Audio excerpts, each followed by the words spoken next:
నమస్తే, welcome to 99 TV. CJP ఆందోళన, ఢిల్లీ వీధుల్లో నిరసనలు, అల్లర్లు అండ్ రౌడీ ఎలిమెంట్స్ ప్రవేశం, వాళ్ళందరినీ విద్యార్థులని సూత్రీకరించిన మళ్ళీ సీజేపీ అగ్రనాయకత్వం ఒకవేళ ఉందని భావిస్తే వాళ్ళు ప్రభుత్వ వరుస వైఫల్యాలు ఈ అంశాన్ని అడ్రస్ చేసే క్రమంలో అండ్ సుప్రీంకోర్టు మీద చాలా తీవ్రమైన పదజాలంతో సీజేపీ చేసిన వ్యాఖ్యలు, వీటన్నిటి నేపథ్యంలో పార్లమెంటు సమావేశాలు జరుగుతున్నప్పుడు కాంగ్రెస్ పార్టీ అగ్రనాయకుడు ఎల్ఓపీ లీడర్ ఆఫ్ అపోజిషన్ ఆయన పార్లమెంట్ కాకుండా లోపల కాకుండా బయటకు వచ్చి ఇచ్చే ప్రజెంటేషన్స్, వీటన్నిటి మీద సమగ్ర విశ్లేషణ చేయడానికి మనతో ఉన్నారు political strategist, journalist, eminent journalist doctor S Ramu. Doctor Ramu garu నమస్తే. వరుసగా అండి 10 రోజుల నుంచి చూస్తే, ఆందోళన జరిగే రోజు నుంచి చూస్తే విధ్వంసకర శక్తులు విద్యార్థుల ముసుగులో వచ్చినాయి.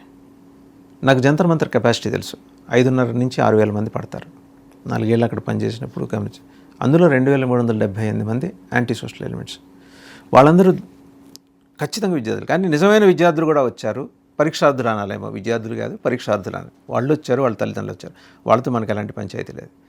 సుప్రీంకోర్టు ఒకవేళ వాళ్ళ మైనర్లు అయినప్పటికీ ఆ ముసుగులో వచ్చిన వాళ్ళని నేరగాళ్ళని ఖచ్చితంగా యాజ్ పర్ లా ప్రొసీడ్ కండి అని చెప్పింది.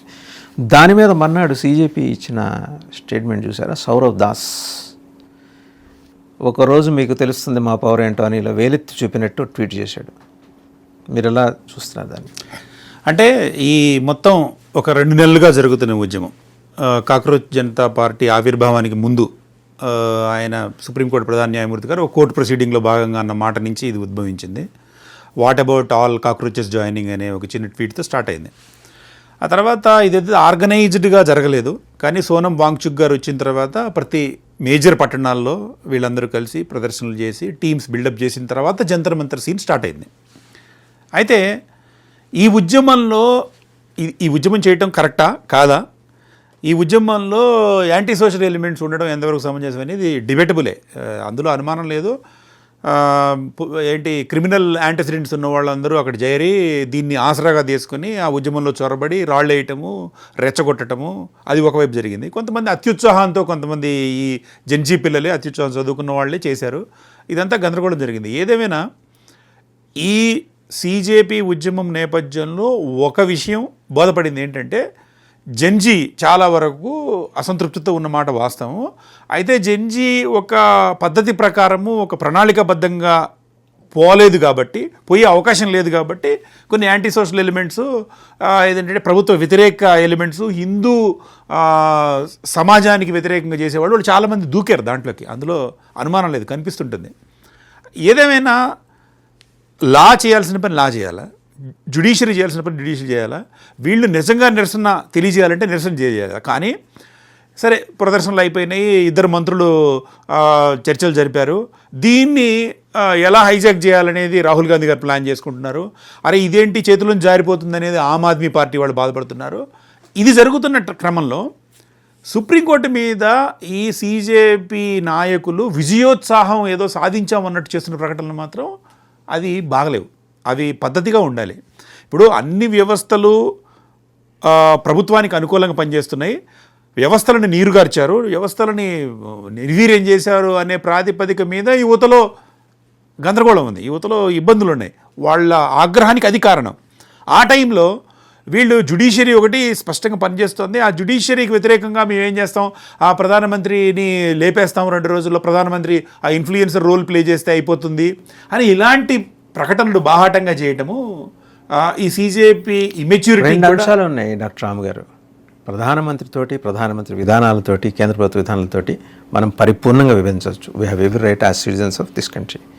కానీ ప్రధానమంత్రిని ఇమిటేట్ చేస్తూ వారి యొక్క భాషని వెకిలిగా అనుకరిస్తూ అభ్యంతరకరంగా మాట్లాడటం, ప్లస్ ఆయన నిందించడం, నింద కూడా చాలా చండాలమైన భాషలో ఎంతవరకు సంబంధించి. ఆ రోజు సౌరవదాస్ రాత్రి 5 స్టార్ హోటల్లో పార్టీ చేసుకున్నారు. బొద్దింకలన్నీ రోడ్డు మీద చలిలో జంతర్ మంతర్లో వర్షానికి తడుస్తుంటే, మరి ఈ స్టార్ బొద్దింకలు మాత్రం 5 స్టార్ హోటల్లో చేస్తూ ప్రధానమంత్రిని చేస్తూ ఫ్రెండ్స్ అనే అదే టోన్ తోటి, అంటే నువ్వు సాధించింది ఏంటి, నువ్వేంటి సాధించావు, ఎంతవరకు సాధించావు, అంతవరకు కన్ఫైన్ అయ్యి మాట్లాడారు. అండ్ ఇంకోటి, 2 మంత్రులు వచ్చి వాళ్ళతో మాట్లాడిన తర్వాత కనీసం వాళ్ళ వైపు నుంచి ఒక అక్నాలెడ్జ్మెంట్ లేదు. We thank the government of India, డిప్లొమాటిక్గా మాట్లాడటం.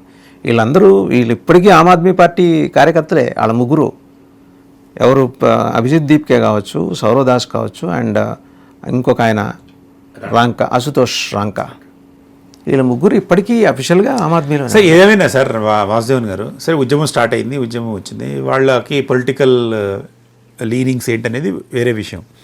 అసలు ఈ ఉద్యమం మొత్తము ఇన్స్టాగ్రామ్ బేస్డ్ ఉద్యమం జరిగిందండి. ప్రసార సాధనాలు ఏవి వీళ్ళకి సహకరించిన పరిస్థితుల్లో ఇన్స్టాగ్రామ్ బేస్డ్ జరిగినాయి. ఇన్స్టాగ్రామ్లో కూడా లాఫ్టరు ప్లస్ ప్రొటెస్టు ఈ రెండింటి సమ్మేళనంతో జరిగిన ఒక ఫ్రేమ్వర్క్లో జరిగింది ఇది. కాబట్టి దీంట్లో వచ్చినవి మీమ్స్ వల్లనే చాలామంది అట్రాక్ట్ అయ్యి దీంట్లోకి దూకిన వాళ్ళు ఉన్నారు. అది శృతి మించిన మాట కూడా వాస్తవమే. ఇప్పుడు ప్రధానమంత్రి గారు జెన్జీకి దగ్గర కావాలి అని చెప్పి రాత్రిపూట 12 గంటలకి వెర్టికల్ కాకుండా హారిజాంటల్గా వర్టికల్గా చేశారంటే అదే పెద్ద అపరాధం ఏం కాదు కదా. కానీ ఈ మీమ్స్ వల్లనే ఎక్కువ ఈ ఉద్యమం జనంలోకి వెళ్ళింది అనే ఒక అభిప్రాయం ఏర్పడింది. దాన్ని చూసి అందరూ ఇప్పుడు ఇమిటేట్ చేస్తున్నారు. అయితే ఒక ఉద్యమం స్టార్ట్ అయినప్పుడు ఈ క్రమంలో జరుగుతుండే, మీరు తెలంగాణ ఉద్యమం చూసినప్పుడు కూడా ఇప్పుడు ఒక శత్రువుని పట్టుకొని ఏదో ఒకటి అనటం అనేది, వాళ్ళని పరిహసించడం అనేది, దాని మీద కె చంద్రశేఖరరావు గారు ఆంధ్ర వాళ్ళకి సంబంధించి ఈ స్థాయిలో లేదండి. తెలంగాణ ఉద్యమం జరిగినప్పుడు ఓకే అభ్యంతరకరమైన వ్యాఖ్యలు చేశారు, కానీ ఈ స్థాయిలో నీచంగా అయితే లేదు. టెక్నాలజీ ఉపయోగం పెరిగిన తర్వాత వస్తుందండి. అయితే ఒకటండి, ఏదైనా కూడా మనం ప్రజాస్వామ్య పద్ధతిలో ఒక పద్ధతి ప్రకారం వెళ్ళడం అనేది ఒక పద్ధతి, మనం డిజైరబుల్ థింగ్. కానీ ఈ రాజకీయాలు శృతి మించినాయి. ఈ యువత ఉద్యమం పేరుతో శృతి మించిన బిహేవియర్ కనిపిస్తుంది. అయితే ఒకటి గుడ్డిలో మేళలాగా ఒక్కటి మనం ఆనందించాల్సిన విషయం ఏంటంటే, సరే దాంట్లో లంపెన్ ఎలిమెంట్స్ ఉన్నారా లేదా తర్వాత సంగతి, కానీ యూత్ ఫస్ట్ టైం చాలా సంవత్సరాల తర్వాత ఫస్ట్ టైము దేశం గురించి, దేశంలో సమస్యల గురించి మాట్లాడే వాతావరణం కనిపించింది. వీళ్ళ మాటలు ప్రభుత్వం వినే వాతావరణం ఏర్పడింది అని ప్రజాస్వామ్య హితైషులు ఆనందించాల్సిన సమయం మాత్రం ఇది. ఏది నేను చెప్పేది, ఆ 2378 మందిని మినహాయించి మాట్లాడారు.